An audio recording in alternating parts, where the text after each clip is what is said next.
The interface and the web viewer. So this is where we get into the neat stuff. What's changed in WebDocs 7 from the version that some of you folks are on right now, or for the folks on the phone that are seeing this for the first time?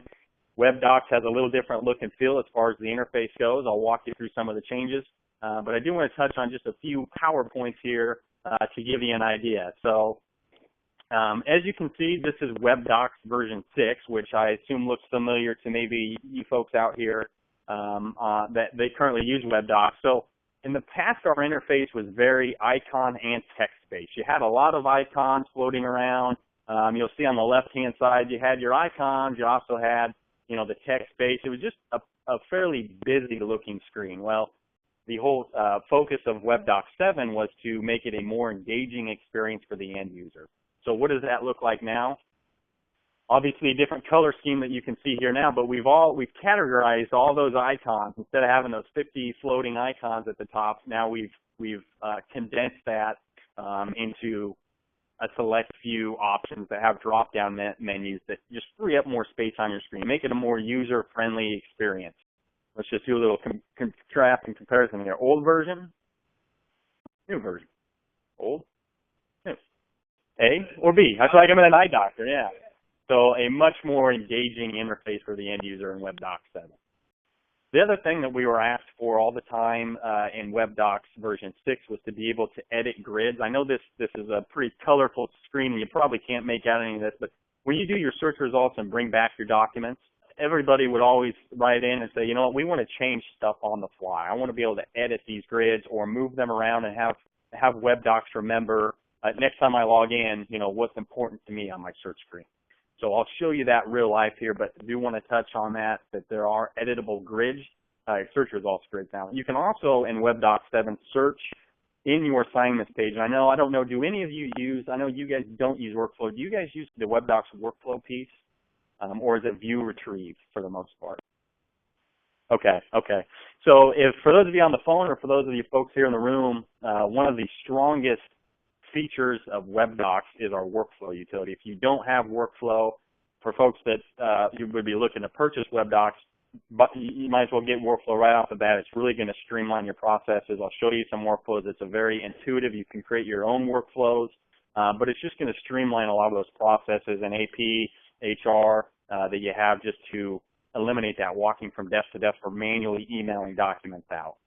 Let me hop into the live action here and show you a little bit of the changes we got going on in WebDocs 7. Let me back out of my PowerPoints here. And I'm going to launch WebDocs. So the first change you're going to notice is the splash screen or the login screen. More simplistic, larger icons, just a more engaging experience to log in now. Again, you'll notice the color scheme is different. I just want to walk down a few of the options on the left-hand side. So again, it's very icon-based, no more text.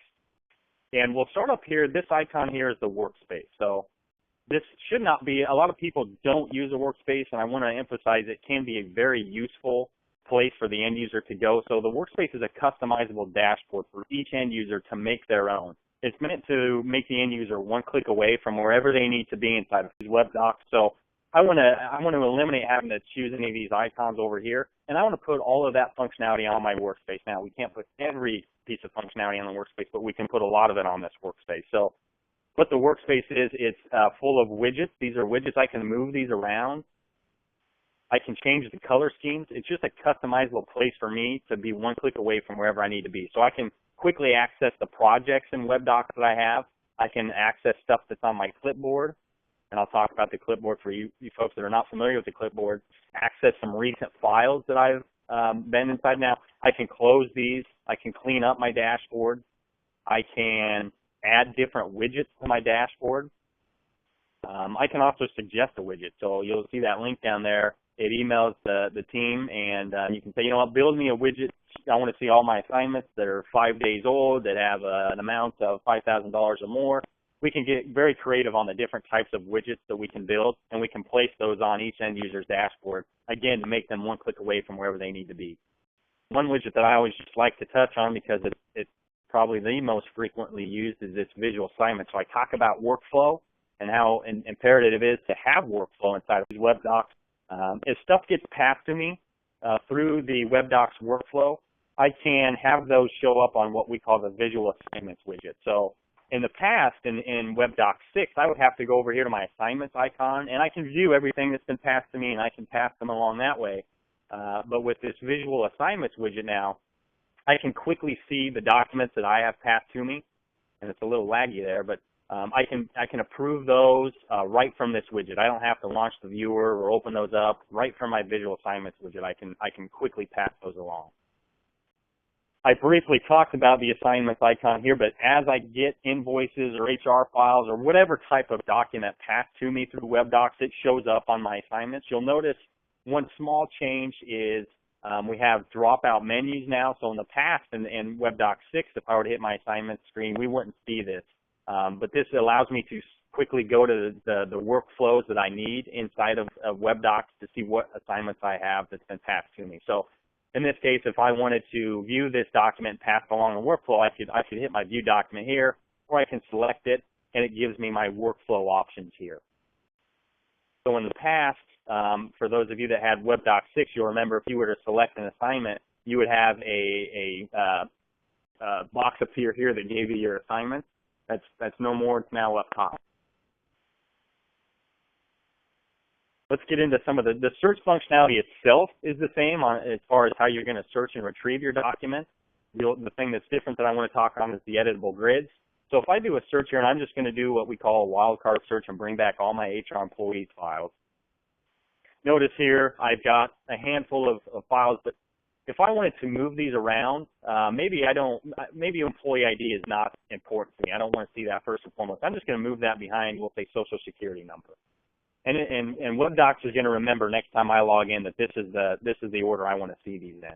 Now let's say real life scenario here, we had an organization come to us that said, I need to change the position of 25 of my employees. Well, in the past, how would you do that? You'd have to open up each file, go into the file details, change their position name, save, close out.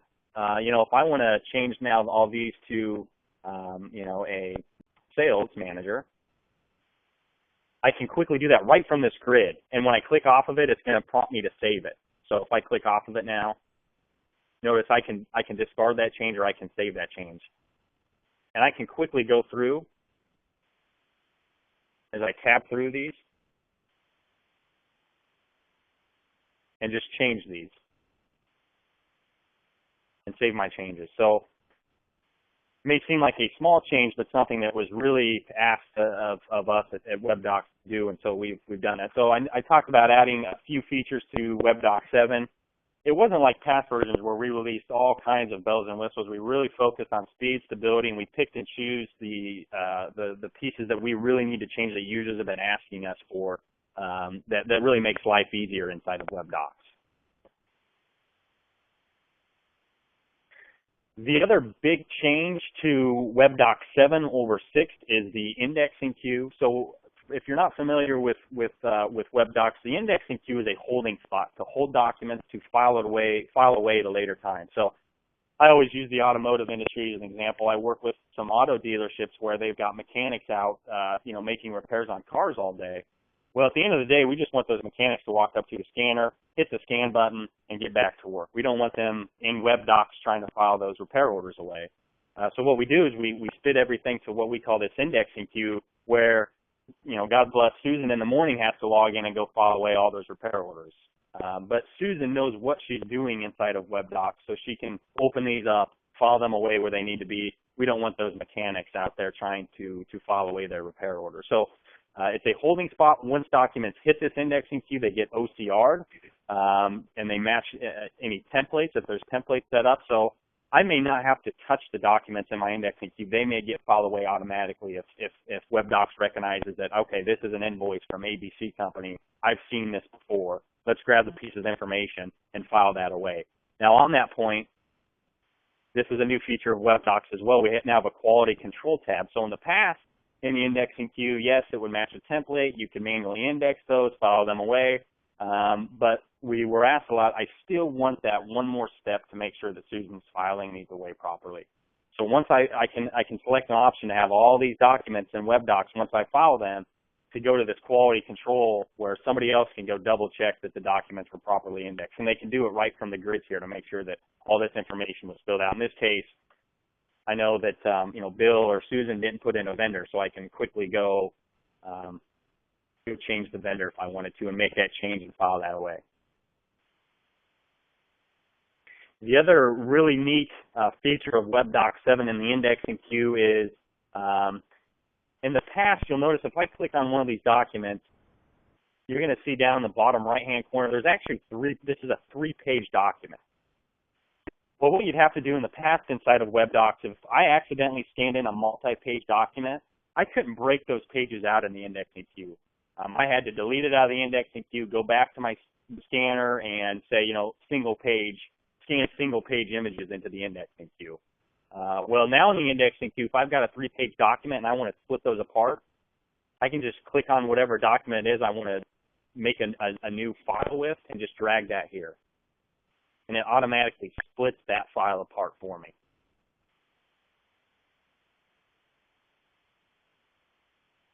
Same thing with if it goes the other way around, you accidentally scan in single-page TIFFs and you say, oh, you know what, I want to make that a multi-page TIFF.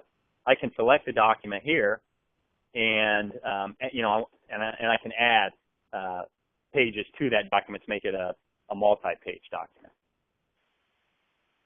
Something that was requested of WebDocs and something that we put in WebDocs 7, and it's really been a huge success thus far.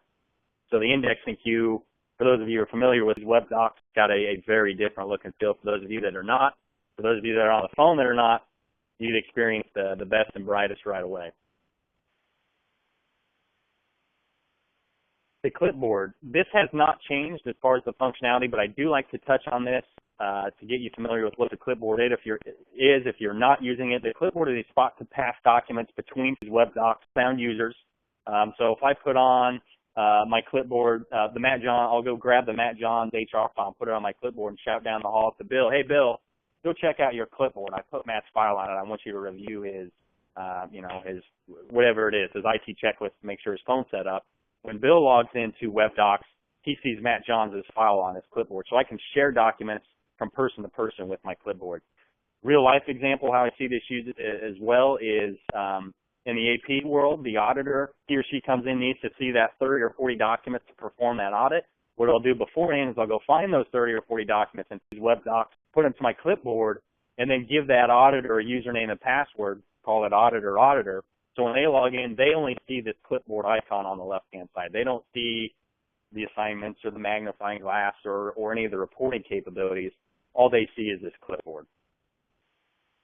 So they can quickly perform that audit. And it just makes a copy of documents on the clipboard. If that auditor were to make a change to one of these documents, it doesn't change it in your system. It's just going to, it'll say, actually, you can't change that on the clipboard. It's not changing stuff in the database. This is still straightforward functionality. Nothing's changed from 6 to 7 in WebDocs. If I want to add documents right from within inside WebDocs, I can do that hitting my Add Documents icon here. So I can create a file here and then browse out and upload documents. Or I can, if I've got a scanner hooked up, I can hit my Scan Documents or Upload Documents. It's going to ask me to go browse out and find those documents.